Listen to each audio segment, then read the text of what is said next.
Now, three big policy decisions have shown there's no single way, no one shot for central banks.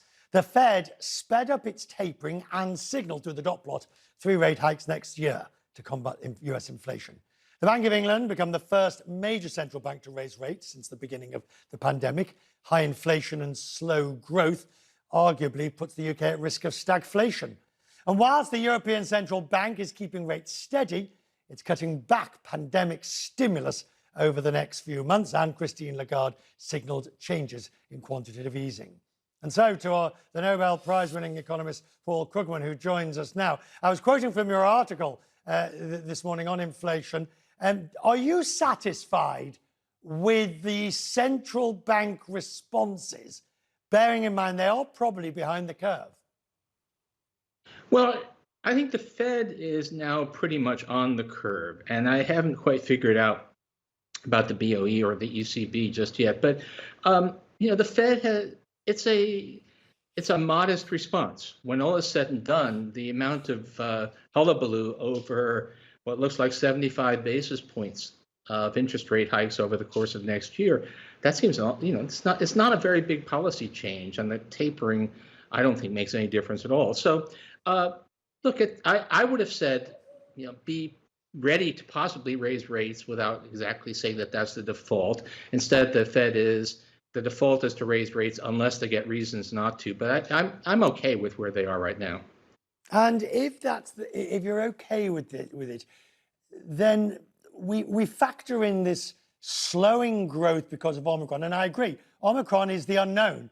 I mean, it could turn out to be nothing, and it could turn out to be something dreadful, which would require an entirely new set of monetary and fiscal responses.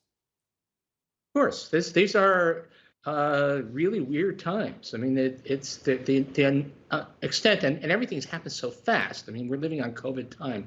Developments that we would normally expect to unfold over years sometimes happen in the course of weeks now. So any pre-commitment, if you wanted any central bank to say, this is exactly what we're going to do day by day for the next 365 days, anyone who promises that should be fired, because we don't know.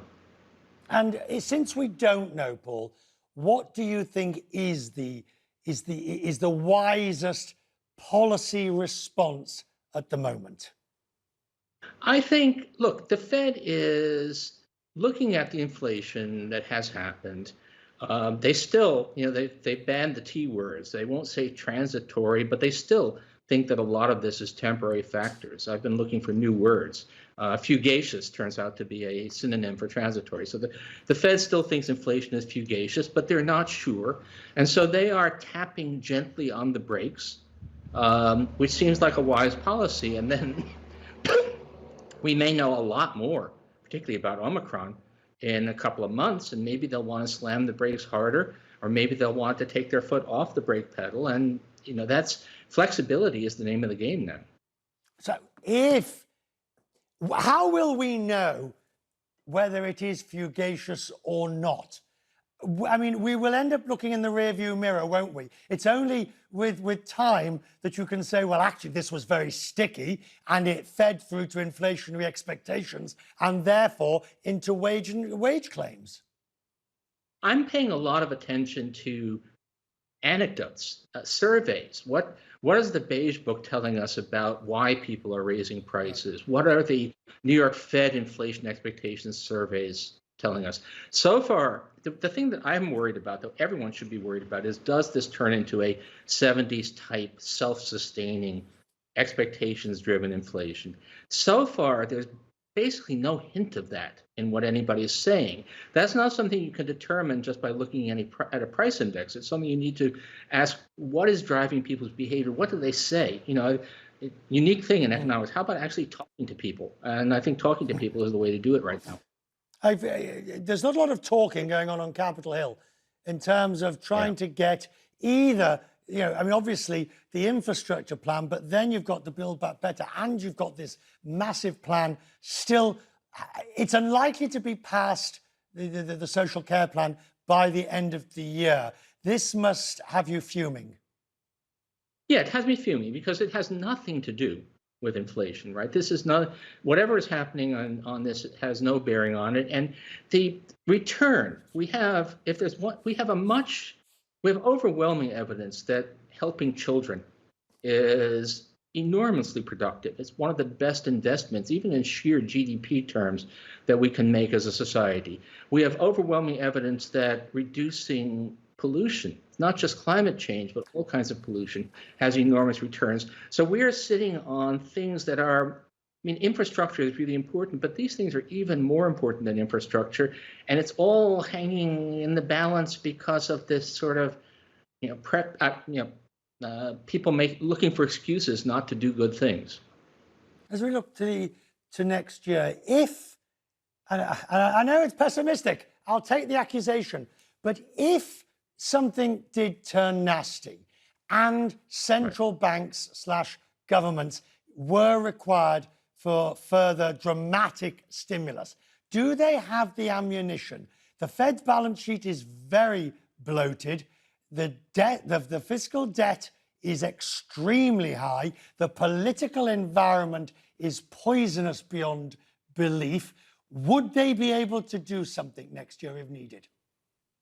Only the politics matters. The debt number is huge, but real interest rates are negative. The burden of servicing the debt is actually zilch. It's actually negative. The Fed's balance sheet, it has no bearing on anything. It really doesn't matter. It's not going to cause any harm. But political paralysis, if we enter something that requires a fiscal response, certainly in the United States, hard to imagine that's going to happen. Is maybe, just possibly, you can get the 2 recalcitrant Democratic senators to sign on, but barring that, there will be no Republican votes for anything, no matter what. I mean, the world could be ending, and they wouldn't vote for protecting it. Well, I refuse to end an interview with you talking about the end of the world. So allow me to offer you the moment for a bit of optimism, sir. Give me some optimism for 2022. Oh, I do think inflation is going to come down. I do think that we're going to be seeing, step back for a moment. We're having these supply chain thing, all that stuff, but we've actually had an extraordinarily good economic recovery. We have gotten prime age employment back almost to where it was before with incredible speed. If you think about where we were a year and a half ago, when a lot of people were thinking that there was going to be a lost decade because of COVID, well, that's not going to happen. It's going to be, there's been a tremendous amount of pain and a lot of lives lost and a lot of damage, but we are actually getting back to a successful economy far faster than almost anyone thought was possible. And that's don't knock it. We all focus on the bad stuff, but there's an amazing amount of good stuff going on right now.